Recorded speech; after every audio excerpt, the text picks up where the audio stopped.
They want to have access to friends and family, not just be taken to a community centre where they're all strangers, perhaps. They want support in times of transition. So let's say times when they lose, if you lose a partner, some bereavement, moving home. How many of you thought of that moment of move? Some of you may have moved home yourself.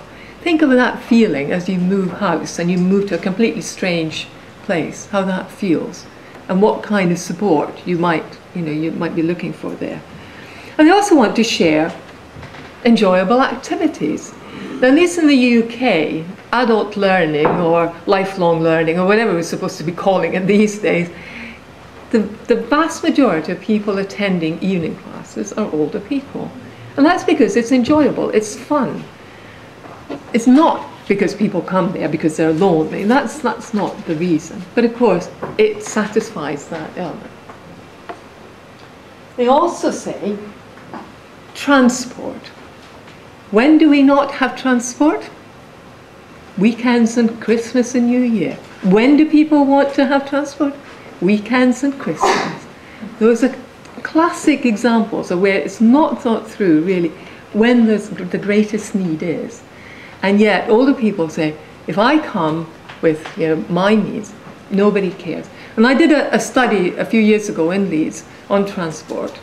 And older people gave lots and lots of examples where it wasn't just about consultation, but simply where they had not been considered at all. So it wasn't even about going out and asking people.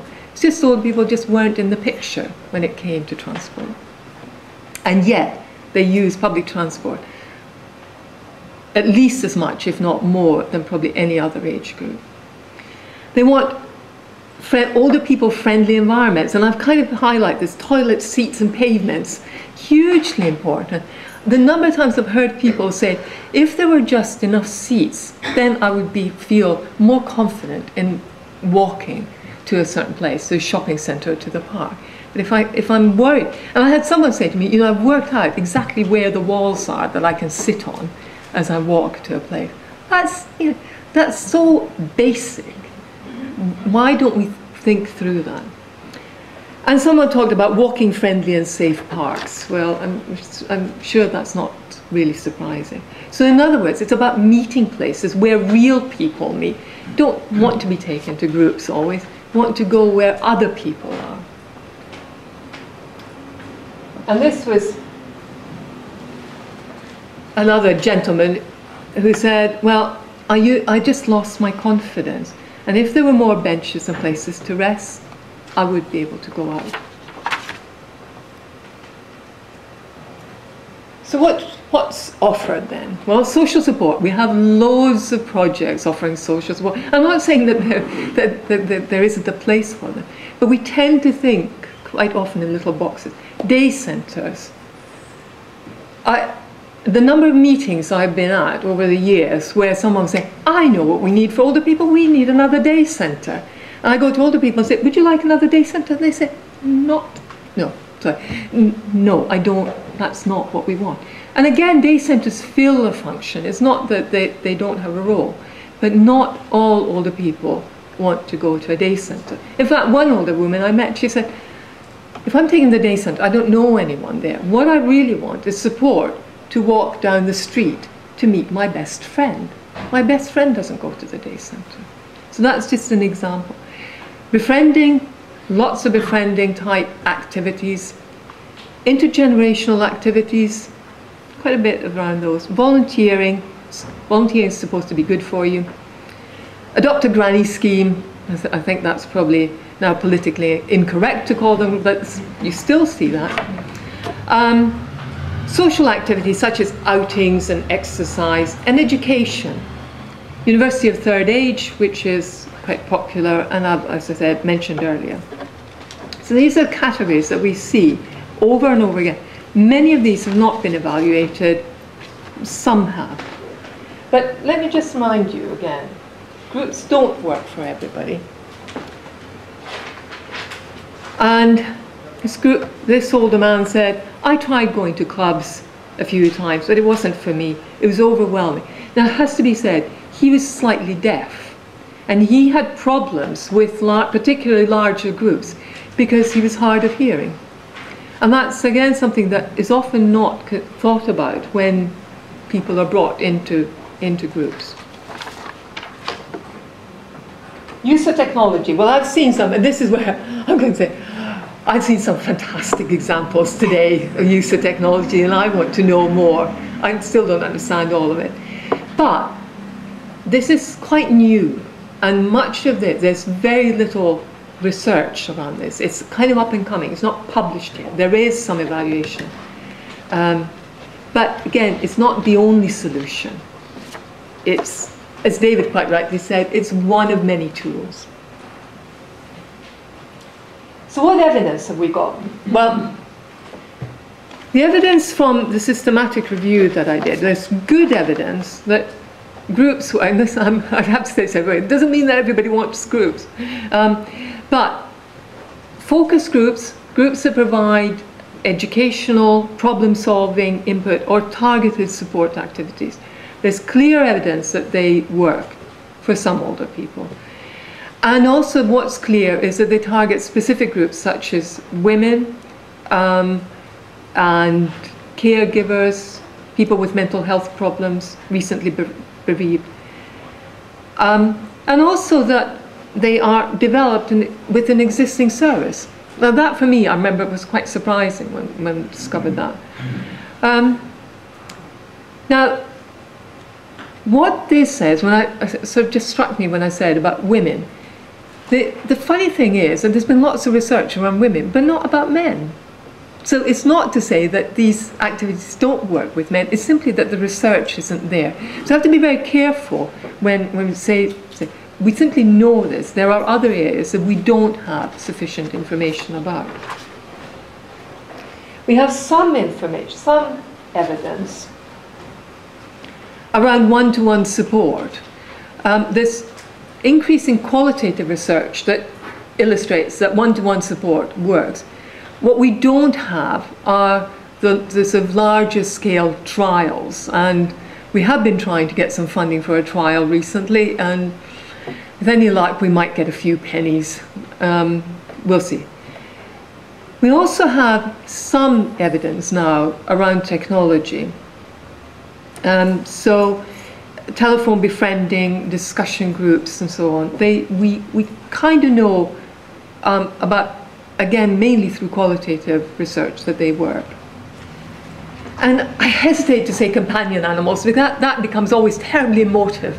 As soon as you mention dogs or donkeys or cats, people say, yes, they work. You'll have, you know, if I asked you all to stand up right now and say, okay, those of you who believe that dogs work, we'll get half of you sitting over there and half of you, and those of you who believe that dogs don't work, half of you will stand over there. It becomes terribly emotive.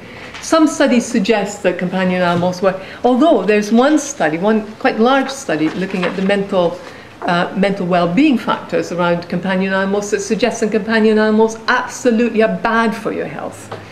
Now, so really like. And someone said, well, I can understand that, because there's a stress of walking your dog, and what happens if I go abroad, and what happens if I become ill.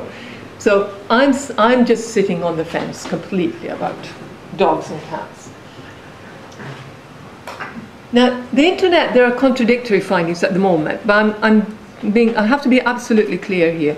It's mainly because there are so few published studies still. And so the more evidence we build in this picture, the clearer the picture will become. These, in fact, I think the evidence from this, if I remember correctly, these were 6 studies. So that's not very strong evidence yet. But as you can imagine, there's huge interest in this. And there is little or no evidence at all in the areas around policy level initiatives and also individual level. There is no evidence at the moment that volunteering works. And I always get slightly surprised, raised eyebrows, and people instantly become quite defensive and say, yes, it works. But actually, the research evidence isn't there. And so I'm just waiting for the big trial to appear around volunteering. At the moment, we have claims that volunteering works. And we have actually very little evidence around nutrition, smoking, alcohol, so lifestyle. We have some suggestions that there is an impact. So nutrition, for example, poor nutrition, there is an association there, we think, between poor nutrition and loneliness. But if we don't really have the intervention studies to show if we improve nutrition, that will have an impact.